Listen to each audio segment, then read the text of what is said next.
Assalamualaikum warahmatullahi wabarakatuh. Saya Ilham Akbar, mahasiswa UMS Program Studi Informatika S1, akan mempresentasikan tugas akhir saya yang berjudul Aplikasi Sistem Informasi Inventory Management Divisi Pengembangan Produk PT Bio Farma. Aplikasi ini dibuat untuk mempermudah mengatur atau memanajemen inventaris berupa barang-barang yang akan dipakai untuk penelitian maupun pengembangan, dan semua barang berasal dari divisi pergudangan. Jadi aplikasi ini tidak untuk menyimpan data inventaris yang berupa inventaris kantor, contohnya meja, kursi, dan barang-barang kantor lainnya. Langsung saja, sistem aplikasi ini dibuat menggunakan pemrograman C# dan berbasis desktop. Lalu saya akan menjelaskan beberapa rancangan latar belakang dibentuknya aplikasi ini, seperti use case diagram, activity diagram, dan juga database diagram untuk melihat alur dari aplikasi yang saya buat. Yang pertama, saya akan menjelaskan use case diagram untuk mengetahui alur dari aplikasi ini. Sifat aplikasi ini yaitu hanya satu arah saja, yaitu user ke sistem. Jadi tidak ada user lainnya selain pengguna itu sendiri. Yang pertama yaitu user dapat memasukkan data barang yang langsung terkoneksi dengan database. Lalu yang kedua, user dapat membuat pesanan baru yang langsung terkoneksi dengan database. Lalu user dapat memasukkan inventaris baru ke database. Dan yang terakhir yaitu membuat laporan. Jadi sistem dapat memunculkan laporan yang sesuai dengan data yang ada di database. Ini adalah satu use case diagram yang saya buat untuk merancang aplikasi ini. Lalu yang kedua yaitu ada activity diagram. Activity diagram ini adalah buah alur di mana fitur yang sudah saya jelaskan tadi di use case diagram itu akan dilakukan. Yang pertama itu memasukkan data barang. Nah, di sini user atau admin dapat memasukkan barang dengan cara yang pertama, sistem akan mensinkronkan database dengan yang data sudah dibuat. Lalu user dapat menginput data baru ke sistem, lalu data tersebut akan tersimpan di database dan selesai. Nah, di sini fitur yang pertama ini yaitu fitur yang bisa dibilang untuk sebagai database user itu sendiri, yaitu memasukkan data-data barang sebanyak mungkin yang biasa dipakai untuk penelitian. Lalu yang kedua adalah fitur membuat pesanan.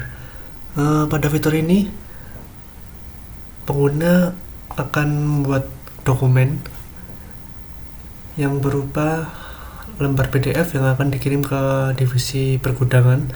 Nah, pada fitur ini untuk memudahkan pengguna dalam membuat dokumen tersebut yang memiliki alur seperti pada di gambar ini. Yang pertama,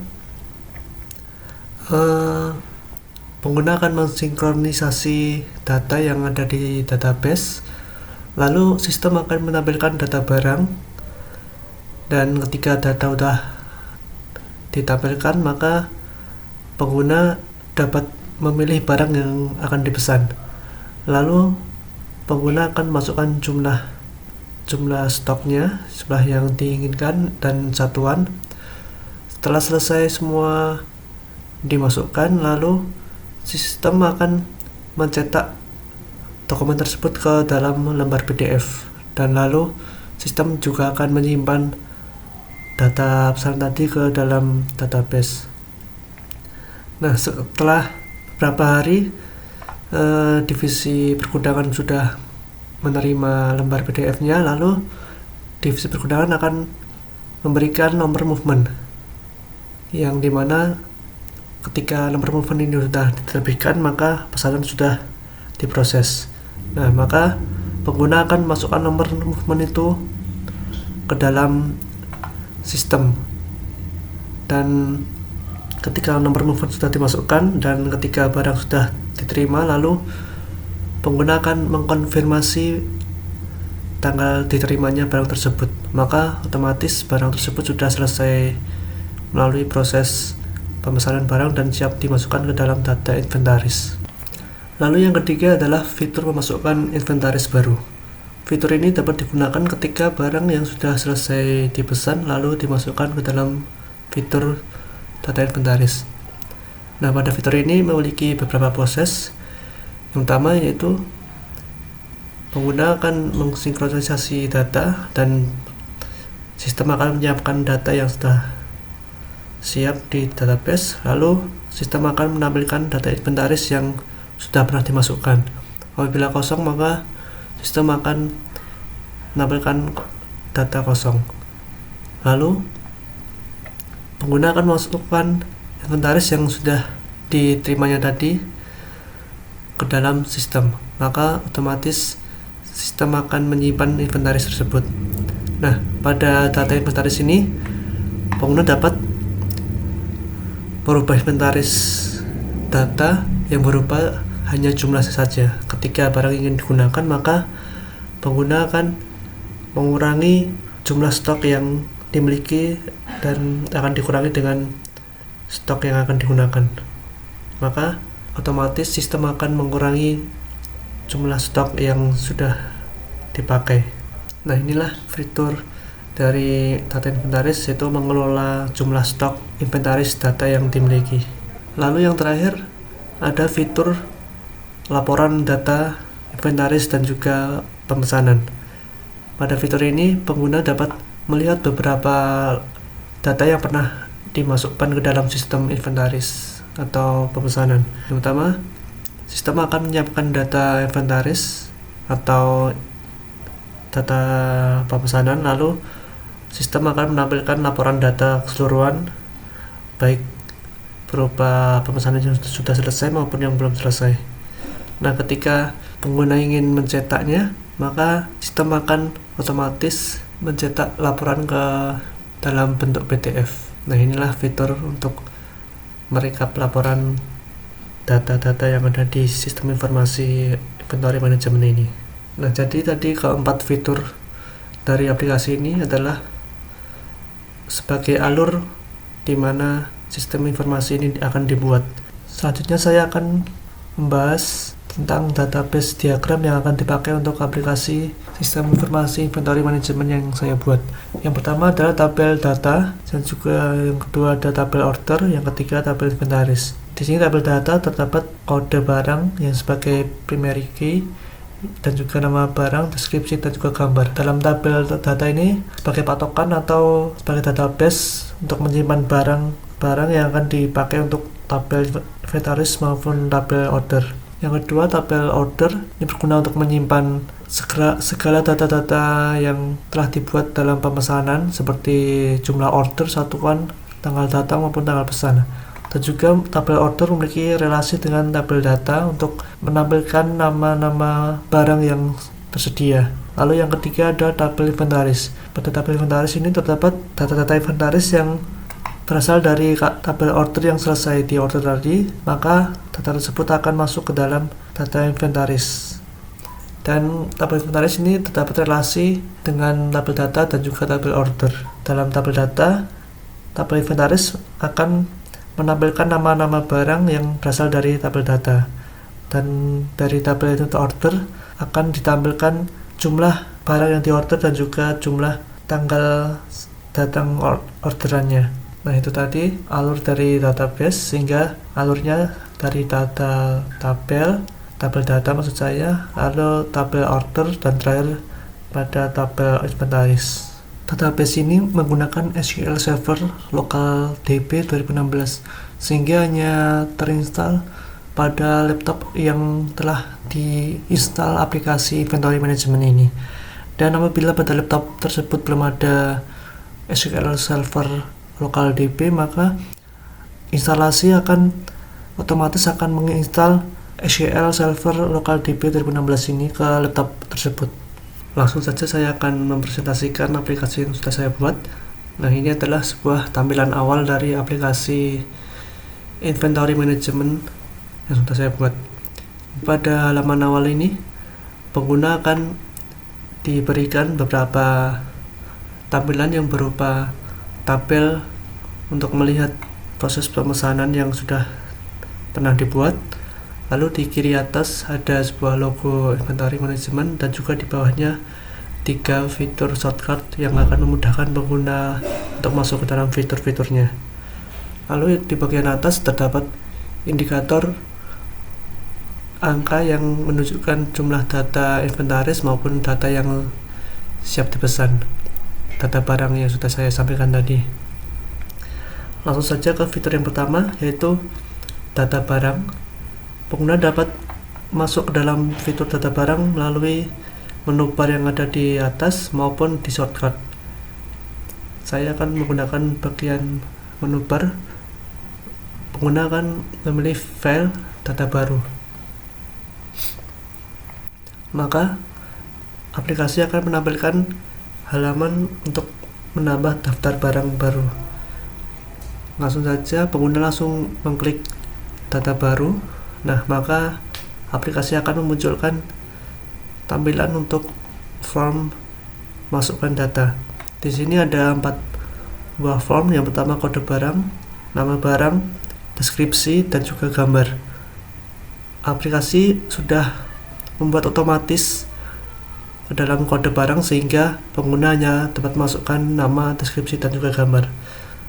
Dan berhubung aplikasi ini digunakan untuk inventaris bahan-bahan yang akan menjadi penelitian, maka saya akan masukkan beberapa barang yang merupakan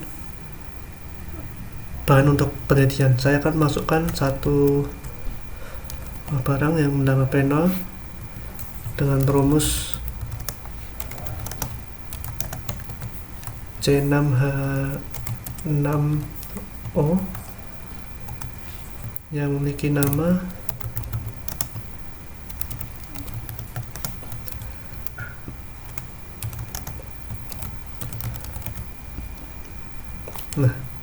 lalu saya akan masukkan gambarnya. Pada gambar ini pengguna dapat masukkan 3 jenis format gambar yang berupa PNG, JPEG, dan juga JPG. Saya akan masukkan format JPG. Maka data berhasil disimpan dan otomatis sistem akan menampilkan data barang tersebut. Nah, cukup simpel untuk masukkan daftar barang ini karena ini sebuah database untuk user, jadi dapat masukkan sebanyak-banyaknya. Dan pada fitur ini sistem hanya dapat melakukan reading data maupun update data. Otomatis data tersebut dapat dihapus. Lalu yang kedua, fitur kedua adalah pemesanan barang. Pengguna dapat masuk ke dalam fiturnya melalui menu bar file, lalu pilih pesanan. Maka sistem akan memunculkan halaman untuk pemesan barang. Di sini terdapat 2 fitur. Yang pertama adalah pesan baru dan juga dalam proses. Nah, untuk pengguna membuat dokumen baru, maka pengguna dapat memilih pesan baru. Nah, setelah diklik, maka sistem akan menampilkan sebuah halaman beberapa form untuk mengisi dokumen yang akan dibuat. Di sini terdapat daftar nama barang, lalu di sampingnya ada detail barang dan juga barang yang akan dibuat. Di sini terdapat hanya satu karena tadi saya masukkan hanya satu. Saya pilih penol, maka otomatis sistem akan menampilkan detail barang dan juga sistem meminta untuk user memasukkan jumlah dan satuan barang. Saya akan masukkan 100, lalu satuan miligram.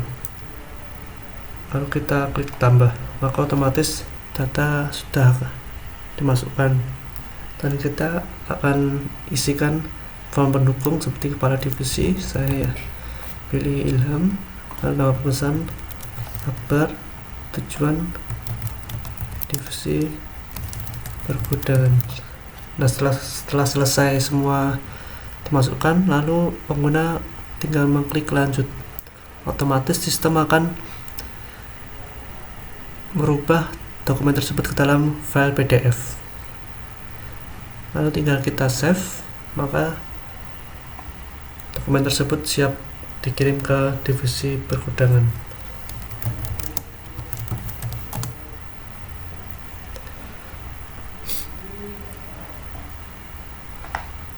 Selanjutnya, ketika barang sudah selesai dipesan, pengguna dapat melihat ke dalam fitur dalam proses. Nah, di sini sistem akan menampilkan tabel barang yang masih dalam proses. Seperti kita lihat di sini tanggal datang dan juga kode movement belum ada karena divisi perkudangan belum mengirimkan kode movement.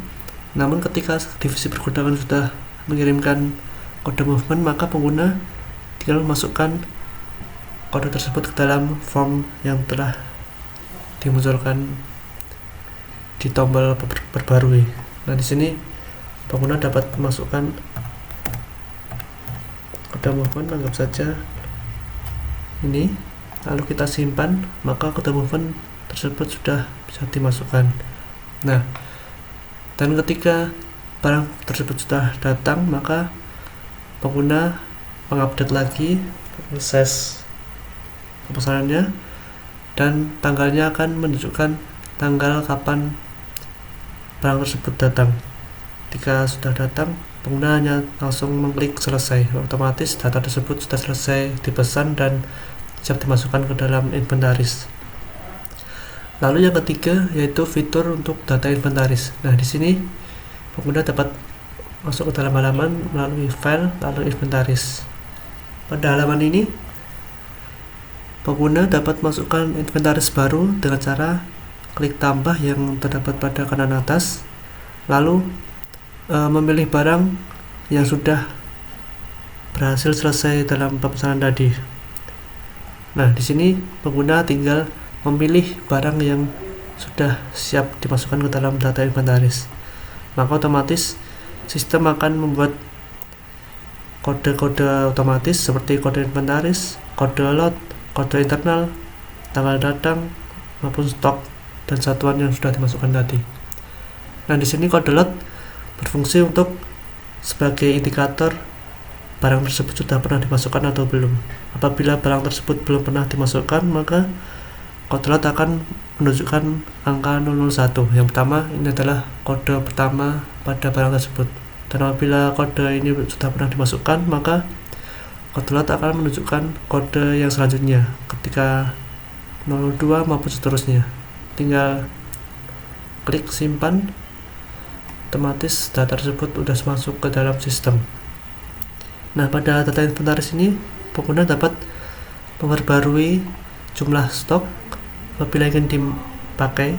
Nah, maka pengguna hanya tinggal masukkan jumlah stok yang ingin dipakai, misal 10, maka sistem akan mengurangi secara otomatis jumlah yang tersisa, jumlah yang bisa dipakai.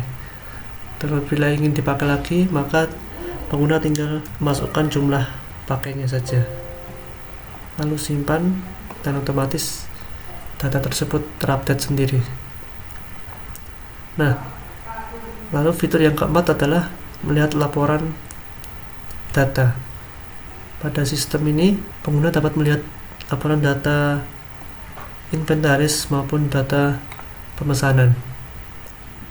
Nah, ketika pengguna sudah melihat seluruh data laporan pemesanan dan ingin mencetak dokumen tersebut ke dalam PDF, maka pengguna tinggal mengekspor ke PDF.